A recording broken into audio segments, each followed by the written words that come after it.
አንተ ቤት እኔ አንተ ፊት የምቆም ሰው አይደለሁ። በዛሬው መርሃ ግብራችን የረቡዕና የዓርብ ጾም ወይም ጾመ ድኅነት መቼ ይገባል፣ የምንጾምበትስ ምክንያቱ ምንድነው የሚለውን በጣም ባጭሩ እንመለከታለን። እስከ መጨረሻው አብራችሁ እንድትቆዩ በታላቅ አክብሮት እንጋብዛለን። በዓለ ጰራቅሊጦስን ተከትለው ሁለት አበይት አጽዋማት ይጀምራሉ። እነዚህም ጾመ ሐዋርያትና ጾመ ድኅነት ወይም ረቡዕና ዓርብ ሲሆኑ ቁጥራቸውም ከሰባቱ አጽዋማት ነው። በስመ አብ ወወልድ ወመንፈስ ቅዱስ አሃዱ አምላክ አሚን። ሰላም ጤና ይስጥልኝ። እጅግ የተወደዳችሁ በዓለም ዙሪያ የምትገኙ ውድ መንፈሳዊ ቻናል ተከታታዮች እንዴት ሰነበታችሁ? አሜን። በቸርነቱ ጠብቆ ለዚህ ዕለትና ሰዓት ያደረሰን የቅዱሳን አምላክ ልዑል እግዚአብሔር ስሙ ዛሬም ዘወትርም የተመሰገነ ይሁን። በቅዱሳት መጻሕፍት ተመዝግቦ እንደምናገኘው በብሉይ ኪዳን ነቢዩ ሙሴ ከእግዚአብሔር ዘንድ የተቀበለውን ሕገ ኦሪት ለሕዝቡ ከማስተማሩ በፊት ጽፏል። ቅዱሳን ነቢያትም የተስፋውን ቃል መፈጸም እየተጠባበቁ እግዚአብሔርም ውረድ ተወለድ እያሉ ይጾሙ ይጸልዩ ነበር። ጌታችን መድኃኒታችን ኢየሱስ ክርስቶስ ጾም የምግባር መሰረት መሆኑን ሊያስተምረን ወንጌልን ከመስበኩ አስቀድሞ ጾሟል። ሐዋርያትም በበዓለ ሃምሳ መንፈስ ቅዱስ ከወረደላቸው በኋላ ሕገ ወንጌልን ለሕዝቡ ከማስተማራቸው አስቀድሞ ጾመዋል። እኛም እነርሱን ተከትለን በእነርሱ ሥርዓት በመመራት በሐዋርያት ላይ ያደረው የመንፈስ ቅዱስ ጸጋና ሀብት በእኛም ላይ እንዲያድርብን በየዓመቱ ጾመ ሐዋርያትንና ጾመ ድኅነትን ሌሎችንም አጽዋማት አክብረን መጾም እንደሚገባን በቀኖና ቤተክርስቲያን ተወስኗል።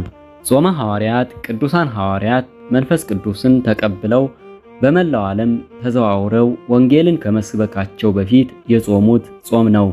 ጾመ ድኅነት ደግሞ ስያሜው እንደሚያመለክተው የመዳን ጾም ማለት ሲሆን ይህም በብሉይ ኪዳኑ አጽዋማት በጾመ አስቴርና በጾመ ዮዲት የተተካ የአዲስ ኪዳን ጾም ነው። በብሉይ ኪዳን በሐማ ምክንያት በእስራኤል ላይ ታውጆ የነበረው ሞት በጾመ አስቴር እንደተሻረ ሁሉ በአዲስ ኪዳንም በዕለተ ረቡዕ በጌታችን ላይ በተፈጸመው ምክር የሰይጣን ሴራ ፈርሷልና በጾመ አስቴር ምትክ ረቡዕን እንጾማለን። በብሉይ ኪዳን በጾመ ዮዲት ምክንያት ሆሊፈርኒስ ድል እንደተደረገበት ሁሉ በአዲስ ኪዳንም መድኃኒታችን ኢየሱስ ክርስቶስ በዕለተ ዓርብ በመስቀል ላይ በከፈለው መስዋዕትነት ዲያብሎስ ድል ተደርጓልና በጾመ ዮዲት ምትክ ዓርብን እንጾማለን። ዕለተ ረቡዕ የጌታ ሞት የተመከረበት ዓርብም አምላካችን የተሰቀለበት ዕለት ነውና በመስቀሉ መስዋዕትነት ያገኘነውን ድነት ዘወትር ማሰብ ስለሚገባን ሁልጊዜ እንድንጾማቸው በቅዱስ ሲኖዶስ ሥርዓት ተሰርቶልናል። የእነዚህ የሁለቱ ቀናት ማለትም የረቡዕና የዓርብ ጾም ጾመ ድኅነት ይባላል።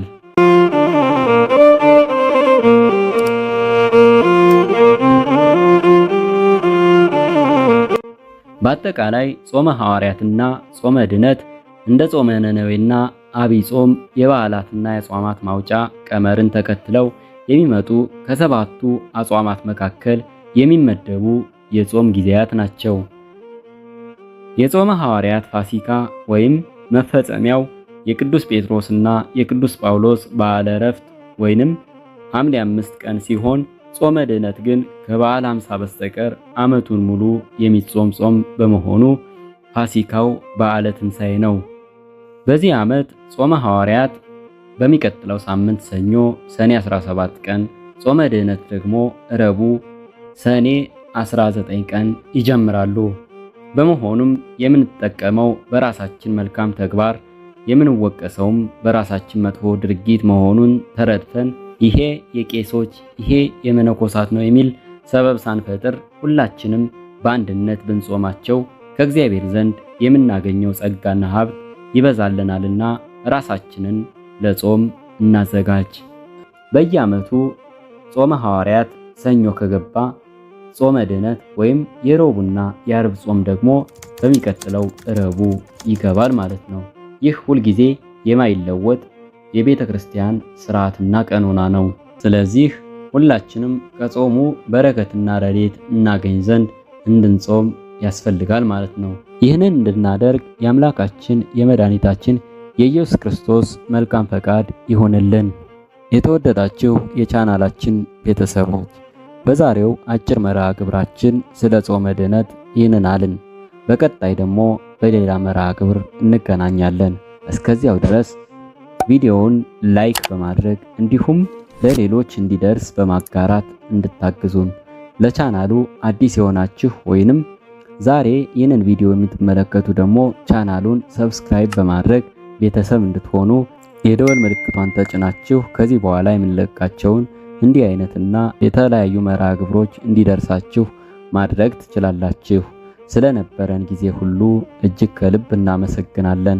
የአምላካችን የልዑል እግዚአብሔር ስሙ ዛሬም ዘወትርም የተመሰገነ ይሁን። በያላችሁበት ሰላም እግዚአብሔር አይለያችሁ። ይቆየን። አነሳስቶ ላስጀመረን አስጀምሮ ላስጨረሰን ለልዑል እግዚአብሔር ክብር ምስጋና ይገባል ለዘላለሙ አሜን።